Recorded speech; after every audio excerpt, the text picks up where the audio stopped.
to make a connection to what we traditionally known as HSE or EHS to what the world today is looking at from a perspective of what is called ESG.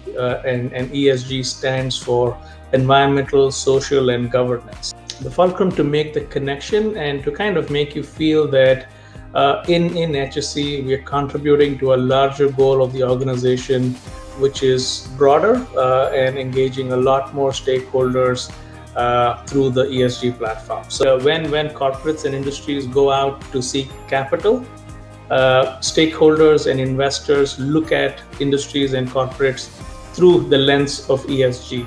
How good is their ESG score, which is again in terms of environmental, social, and governance, of which ESG performance and disclosure reporting also is a very key aspect. The fact that over 70% of the ESG metrics are driven by environmental and safety performance and priorities. So if you've not heard of ESG, I think it's good for us to start kind of linking ourselves to the broader goals of the company, right? So that you're in line to what the management really wants out of us as health and safety professionals.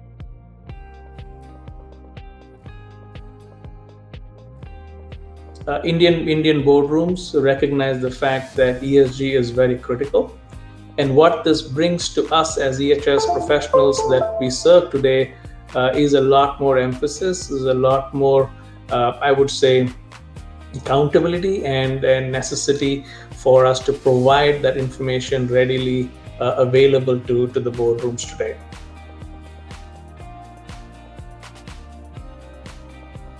The key aspect which we do best is in terms of digitalization of your ESG journey, right?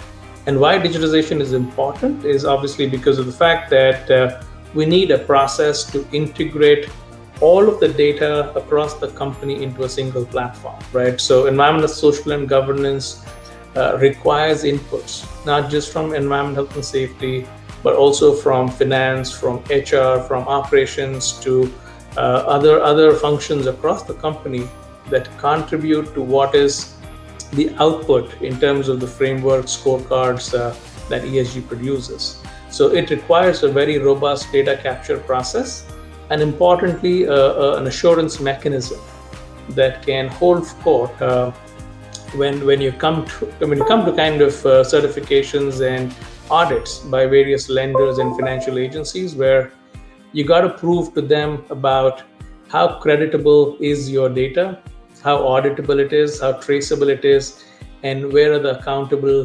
partners across the value chain defined. So a lot of assurance is again what people in the ESG, in the investment community look at, so which is critical for us to bring in and also be able to report that out transparently. The second major objective that digital drives is in looking at standardization and unification of what kind of data and what kind of processes you set across your business. The third aspect is it promotes collaboration outside of today's emails and then chat engines and stuff, in bringing all of the stakeholders and the supply chain on one platform. The fourth, and I think an important aspect, is there are several frameworks under ESG that you can report under.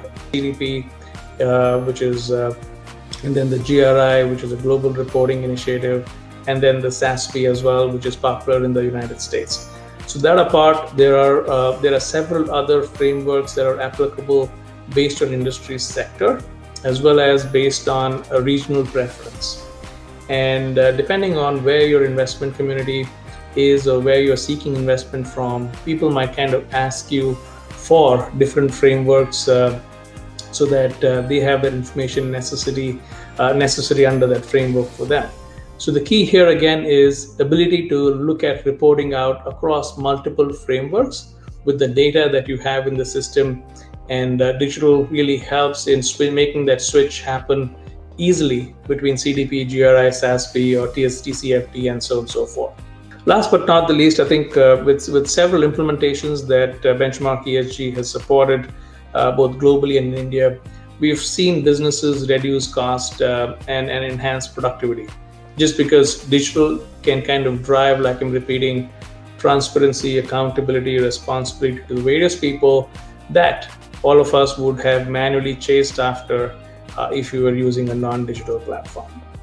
I think digital is here to stay, and I think digital is kind of here to kind of streamline the journey of your EHS and ESG programs.